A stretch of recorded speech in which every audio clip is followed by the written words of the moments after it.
up this week on Inside Drag Racing, an exclusive look inside the Don Schumacher Race Shop.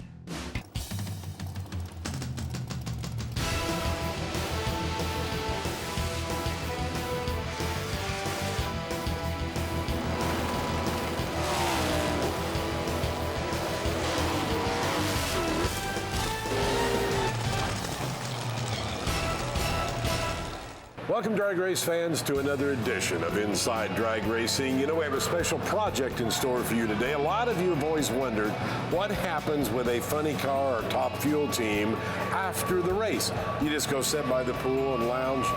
Not so. Now, this is the day after the conclusion of the Chevrolet Performance U.S. Nationals held at Indianapolis by the National Hot Rod Association. So we came to Don Schumacher Racing operation in Brownsville, Indiana, and joining me now, Tommy Johnson Jr., who drives the Make-A-Wish car.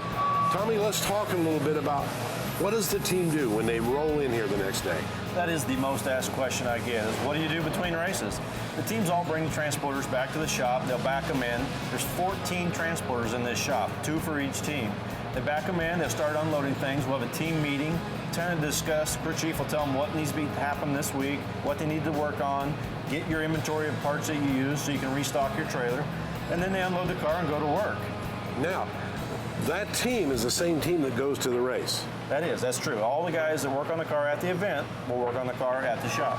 So it's a full-time job. Absolutely full-time job. It's a profession. It's more than a full-time job. Okay, now let's talk about what they're doing this morning. What are they doing to your car? Well, they unload the car, and the crew chief has made a decision. We got a special treat for you. This isn't always a normal maintenance, but we're going to front half our car. The chassis is showing some wear. It's not. We scale the car after every race to make sure the balance is still correct.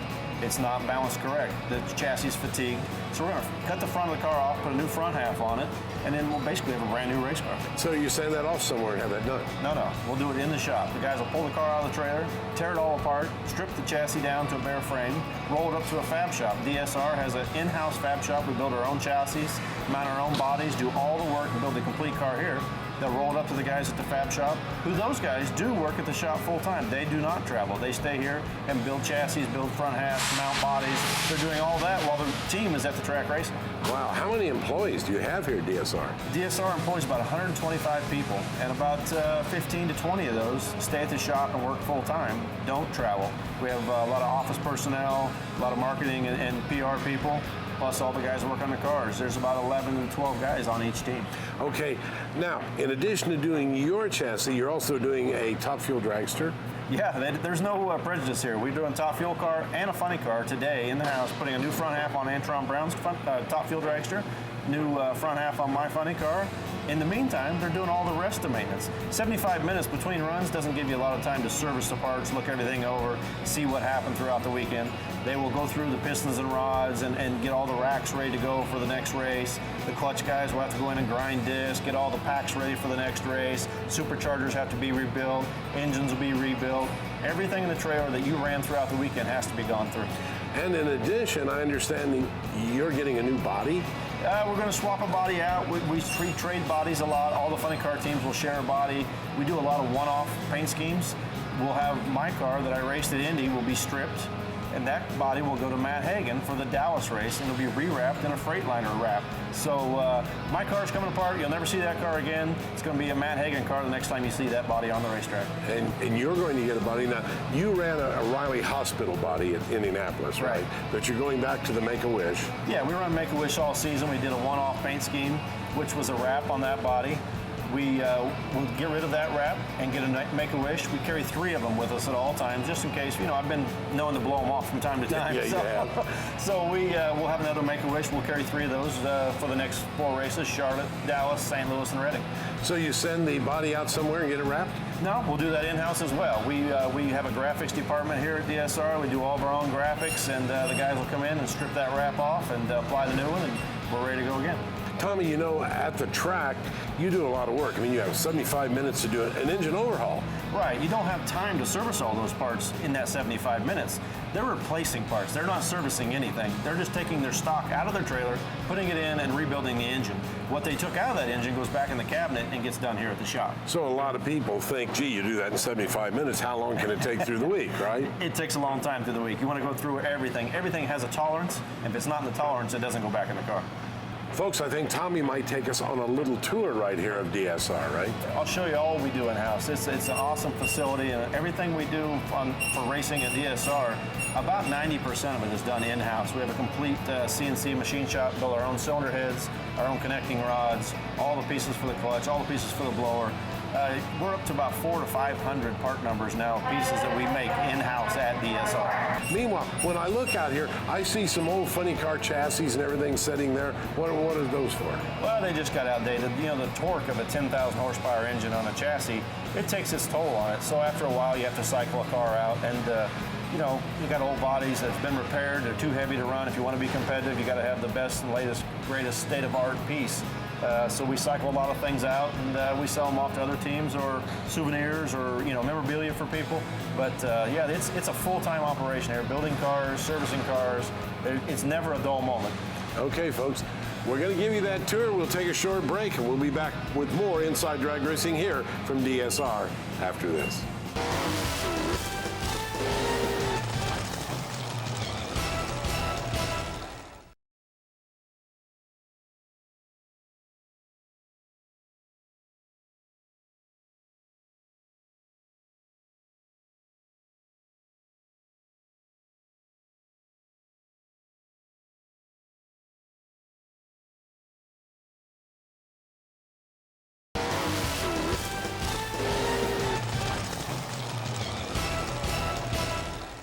Inside Drag Racing is being brought to you by ARP, the world leader in fastener technology, and by the East Coast Drag Times Hall of Fame, coming to Henderson, North Carolina, October 17, 18, and 19, and by Flowmaster, the exhaust technology company, and by Hurst, America's #1 shifter. Welcome back to Inside Drag Racing as we continue our tour of the DSR facility. Folks, meet John Collins. He's the crew chief on the Make-A-Wish team. And John, we've got this newer body all ready to go on now, freshly wrapped and everything like that. I got some questions about the body, okay?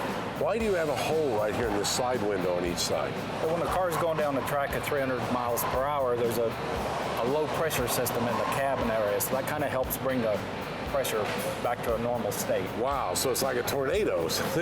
They say to open your windows, you know, if there's a tornado coming, so you're letting pressure out. Yes. Wow, that's incredible. I bet a lot of people didn't realize that. Now, when I look up front right here, I see two, looks like little patches that you put on the car. What's that about? These actually are called doublers, and on the other side of these doublers are the tree work for the body. Okay. And it was a mandated NHRA safety device to help hold the bodies together when we've had some engine explosions, so it's just more strength to hold the car together. Oh, okay, so it's double the body thickness. It's double the pad to hold it together. Okay, kind of like a backing plate. Yeah. Okay, and up here I notice you have a lip on the wheel opening right here. These lips, we can change the width of them, and what that does is it pulls the air out from under the body, gives us more frontal nose downforce. Wow. But the difference is on the rear of the body, you'll notice the wing, and we raise and lower the wing for different tracks, track temperatures, and when you put the wing up, that takes weight off the front, and he won't be able to drive it unless we put a bigger wicker on the front that puts more nose weight on the front of the So car. when you adjust the wing, you have to change these out. We will do that, yes. Okay, you can do it right in the pit area. We do it in the staging lanes before the run if we need to. In the staging lanes, you can see guys actually changing these because they're adjusting the wing back there. Yes. That's incredible. Let's go back here and look at this wing, folks, and we'll see what he's talking about. Now, is there a limit that NHRA mandates the size this wing can be?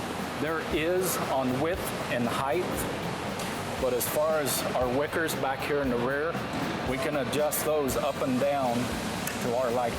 What kind of downforce do you think you're getting here to hold that car down? There's probably 6,000 pounds pushing on the rear of the car. some people have had the theory that a funny car could go maybe as quick as a top fueler if it had the same wheelbase and the rear engine and everything, because the whole body is kind of like a wing shoving down. That's true, but we have a lot more drag with the size of the body than the top fuel dragster. Okay. And these right here, They allow the pressure under the rear of the body to be exhausted, like inside the cabin with the holes in the... okay, now your team that overhauls this car and works on the car and the engine and the clutch and everything like that at the track between rounds, that's the same people that work full-time here working on the chassis and the engine and everything. They work on the engine? Yes, they do. Here. So if you had a problem with the block, you send it out and get it repaired? No, we repair our blocks in-house. We have a complete machine shop that will take care of all of our needs. You know what? I think Tommy's over there. I'm going to go take a look at that right now. Tommy, John was telling me you guys fix your own blocks here? Yeah, we either we spin a bearing in them, or from time to time we throw the rods out of them, and you can see it puts a pretty big hole in them. You can't fix this at the racetrack, so what we'll do, we'll bring the blocks back here. They'll mill all that out and weld a piece back in it. Then they will take this block and they'll put it in the machines over here, the line hone, line bore machine. Make sure the center line's all good. And then when it gets all fixed, back in service, they'll ship it back over to the team. These are aluminum blocks. Yeah. Well, if they destroy it too bad, we'll take it for scrap. But you can fix them pretty good. As long as it doesn't get the lifter valley down in the valley where the lifters go, you're okay. You can repair a lot of things. Yeah, I noticed over there you had bins. One's for aluminum, one's for steel, one's for copper. You just don't throw it in the dumpster. We recycle it all, take it to the scrapyard, get a little something for it. Sure, yeah. I'm sure it all helps because it has to cost a lot of money to run one of these teams. A tremendous amount of money. As we throw the rods out of it. This is not a cheap fix. A little cheaper because we can do it in-house and do it ourselves, but still expensive to fix all this. And I noticed right over here, you have some heads, so you guys work on your own heads. We not only repair our own cylinder heads, we manufacture our own cylinder heads in-house. Really? I'd like to see that. Let's go. So this is where you repair heads? Yeah, the team hurts the cylinder head throughout the weekend. The team will take and strip all the studs and remove all the valve springs and valves from the head. They'll bring it over to the machine shop, and they'll put a tag on it, whose cylinder head it is, and what needs to be repaired on it. Then the guys will take it, they will weld it up if they need to, weld up the combustion chamber, put it back in the CNC, mill it back to where it is originally, and then bring it over here, put new guides and seats in it, recut the seats. Got a CNC machine that does that, so they're always the same. And when it's all done, they'll put it back on the shelf and notify the team to come pick up your cylinder head. I see you have a furnace over here. You heat them up? Yeah, you heat them up, put the seats back in them, and then throw them in the machines and cut them. Wow, absolutely incredible. Now, where do you buy your heads? We don't buy them, we build them. So let me take you over to CNC and show you the process of building a cylinder head. Okay, we'll do that as soon as we return with more here on Inside Drag Racing from DSR.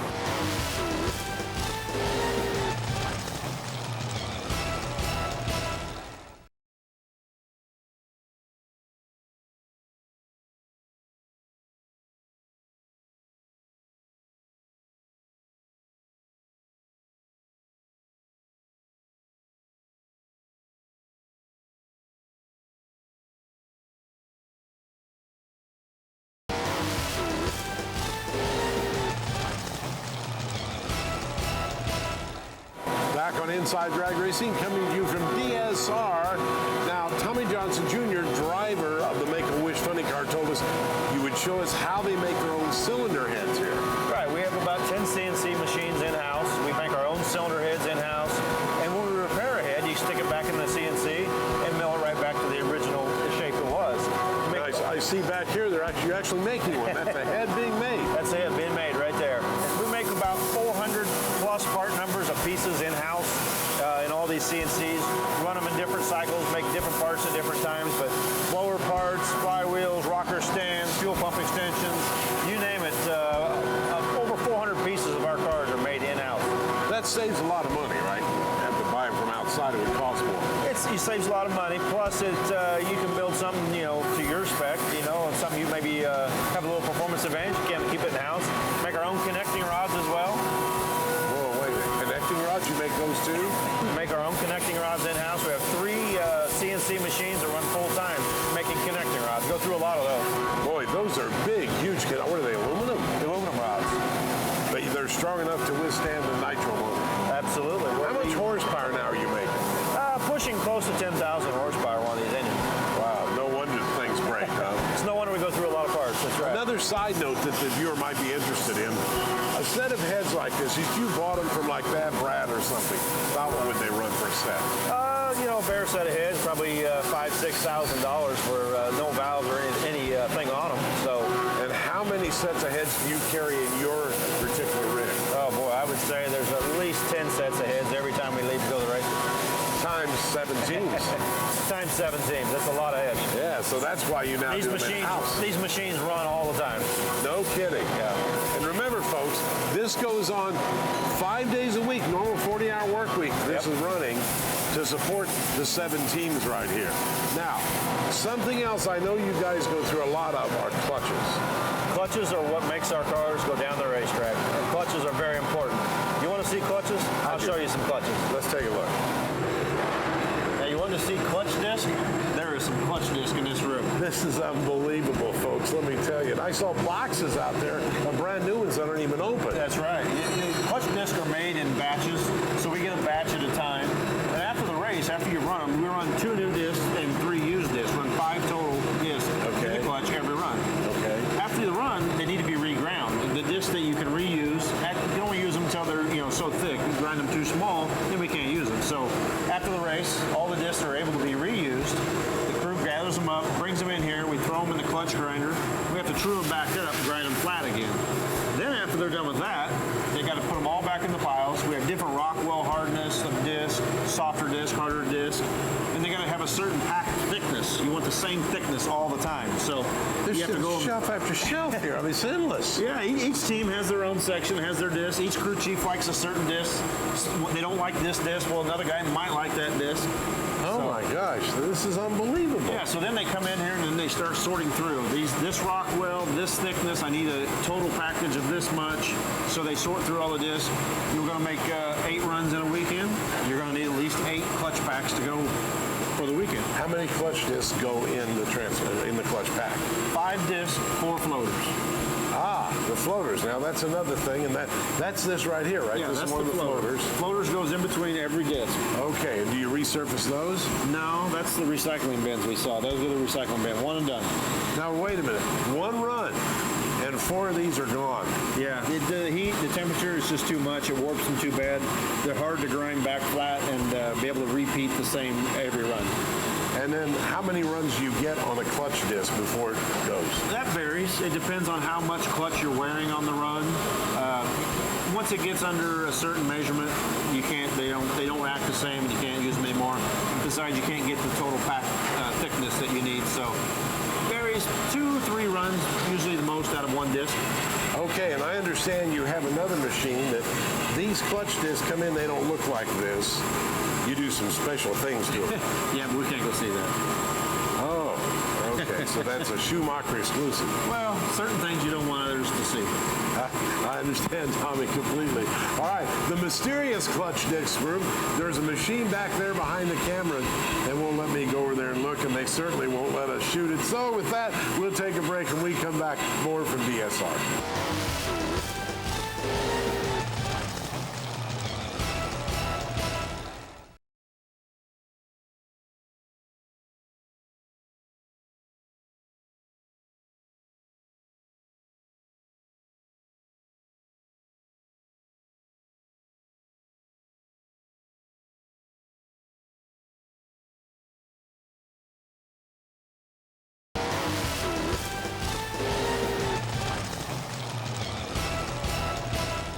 Inside Drag Racing has been brought to you by ARP, the world leader in fastener technology, and by Original Parts Group, the world's largest source for GMA body parts and accessories, and by Steel Rubber Products, quality crafted rubber parts and weather stripping, and by Stage 8, the world's best locking fastener. Back on Inside Drag Racing from DSR, along with Tommy Johnson Jr., I'm Ted Jones, and they have a dyno. Now, Tommy, there's not a dyno in the world that can dyno a nitro motor. No, this is a blower dyno. We all the superchargers, we dyno them before we go to the races. We dyno them when we get home to see how much they've fallen off. We rebuild them through the weekend. We want to see what condition it is after so many runs. Then we rebuild them again and dyno them before we leave to go to the next event. So you might dyno a blower 3 times for one race. And if it doesn't do well enough, you're just measuring flow, I guess, huh? Or right, you boost? can restrip it. It doesn't have enough boost. You can restrip it. You can change some stuff on it and try to get the boost up. Or, you know, they want to make sure they know what they're putting on because it changes the fuel curve. It changes all kinds of stuff depending on the supercharger. And it has one of the biggest electric motors I've ever seen. I mean, it's unbelievable, folks, and it's very, very noisy. It is. When the blower dyno is running in this shop, you are aware of it. Put it that way. Everybody in the shop is aware of it. Meanwhile, they'll do a poll here in just a minute on that. We caught up with the vice president here at DSR. His name is Mike Lewis, and he answered a bunch of very interesting questions. Listen to this. Mike, what is your basic job? What do you do here at DSR? I kind of oversee most of everything, not to the extent that I get involved with the crew chiefs on tune-ups or the mechanical side of things or the machining. Just my job is to make sure the teams have the resources they need to get their jobs done. And sometimes that means working with Don on projects, could mean working with the community, working with our various vendors. It's a fun job. Now, we haven't been out front yet. We've seen the shop. Tell us what goes on out there. Well, in the front office, we take care of all the marketing and public relations for all of our sponsors. Obviously, all the accounting, reception, merchandise sales, and so forth all take place in our front wing. If I went out and bought a funny car team, why would I want to come and join Don Schumacher? Well, that would give you automatic access to the latest technology from the clutch standpoint, from the supercharger development standpoint. We build our chassis in-house, both our top fuel cars and our funny cars. But more than anything, it would give you access to the brightest minds in drag racing. Todd O'Hara directs our racing operations, and then each team has its own crew chief. And every one of those teams works together. The data from one team is available to another team. And if a team is struggling, there's plenty of resources, mostly human resources, to bring that team back together to make sure the equipment is machined properly, installed properly, all the technology settings, everything is available under this building. So the likelihood of failure here is next to nothing. The likelihood of success increases times 7. Now, if a person had a team and wanted to join, did they contact you? Sometimes, ultimately, I mean, all I can do is be a conduit so that they can sit down with Don. And understand everything in this building is owned by Don Schumacher. What kind of sponsorship dollars do you need to campaign a nitro car? Well, in a ballpark is $3 to $3.5 million. And then you could afford a good crew, a good driver, and a full trailer full of parts, 10 short blocks, 10 sets of cylinder heads, 6 superchargers, 6 manifolds, enough clutch parts, plus the funding to put the team on the road. Boy, that was some tour, Tommy. Actually, I appreciate you letting us come in here on Inside Drag Racing. And this lobby is very impressive. Yeah, it's pretty impressive. You can see everything, all the accomplishments that Don Schumacher Racing has been able to accomplish. A few Wallies. A few, yes, there's a few. Everywhere you look. Yeah, we're running out of room, I think. You're contributing. Yep, got one in here already. All right. Well, folks, that'll bring to a close another edition of Inside Drag Racing. I'm Ted Jones, Tommy Johnson Jr. Thank you very much. So long, everyone.